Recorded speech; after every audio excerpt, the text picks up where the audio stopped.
Hi everyone, my name is Louison Accambray, and today I'll present my research on the role of the European Union in promoting women's sports. This topic matters a lot to me because I'm from France and I'm on the CU ski team. I've been in sports in my whole life, so I care deeply about equality in women's sports. Gender equality in sport matters because it shapes identity and opportunity, but as you can imagine, women still face discrimination in access, pay, and visibility. In this presentation, I'll discuss EU policies, current challenges, and what could be done next. So the European Institute for Gender Equality, or AGE, is an EU agency based in Lithuania. It tracks progress, highlights inequalities, and helps countries improve. AGE works to eliminate stereotypes, increase women's participation, and ensure public funding supports equality. The EU uses gender mainstream, meaning gender is considered in every part of sports policy. The key priorities are increasing women's participation in sports, promoting gender balance in leadership and decision making, and eliminating stereotypes, especially in media coverage.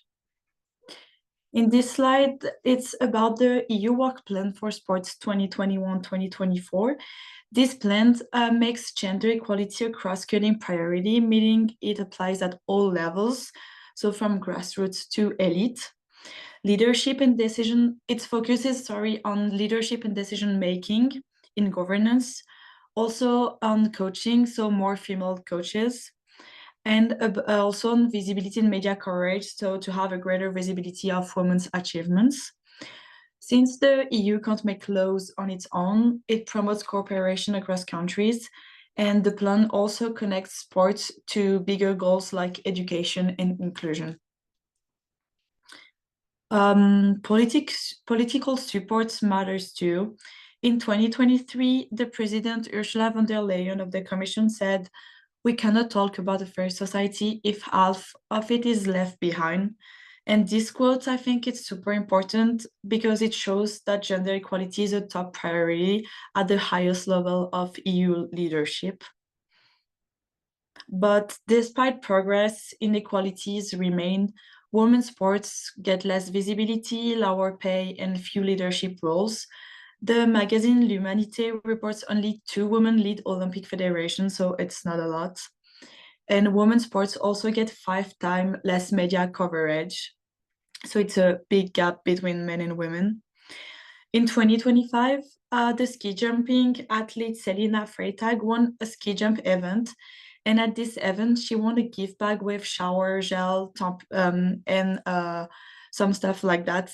And the male winner at the same competition got 3,000 Swiss francs. So I think this is completely crazy. And this shows how female athletes are still treated inequally.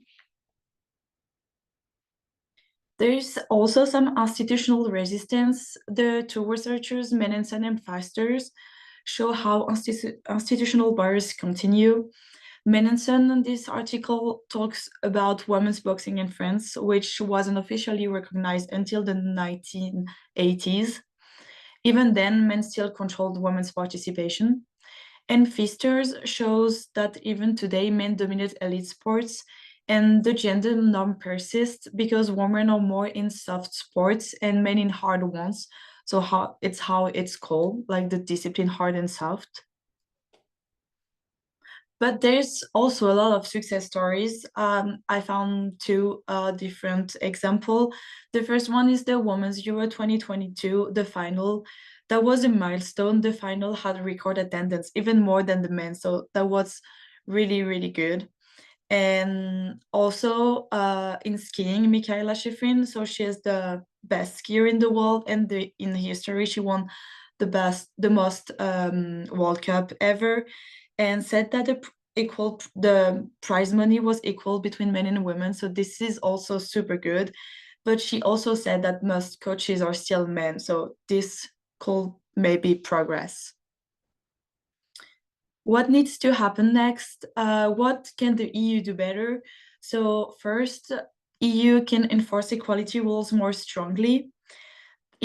You can also tie funding to equality goals and invest more in grassroots programs, especially for girls. And these steps will turn policies into real change. Some lessons from academic research. Chundel and All studied the Women's Euro 2022. They found that professionalization improves visibility and recognition, but they also warn it can reinforce stereotypes if women's sports are shown as soft or led mostly by men. So the visibility isn't enough. We need also to work on structure and presentation because it matters too. Now I want to show you a little video.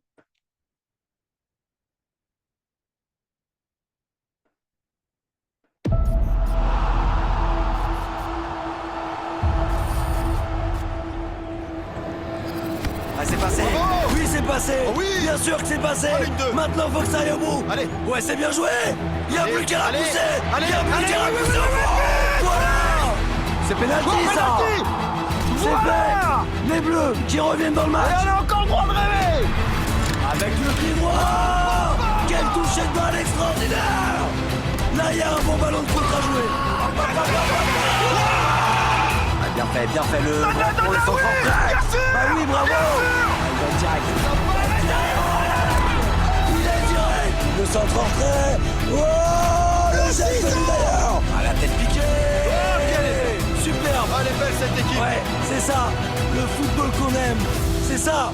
Les Bleus qu'on aime.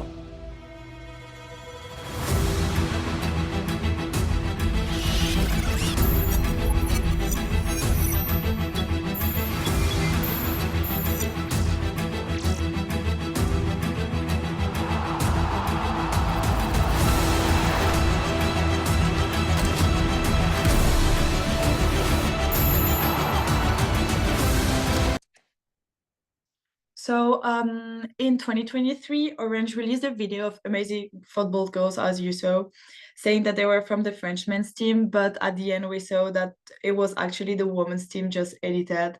So the message was really powerful. The difference isn't talent, it's perception. I really like this video. To conclude, gender equality in sports has improved, but gaps remain. This isn't about sports, it reflects broader social change. And we need to close the pay gap, increase women in leadership, and make sure policies are enforced. Because in the end, supporting women's sports means building a more equal Europe. And as we've seen, the European Union plays a key role in driving this change. Thank you for listening. I just wanted to show you this quote. Sport is made for anyone. It doesn't belong to any gender. Thank you.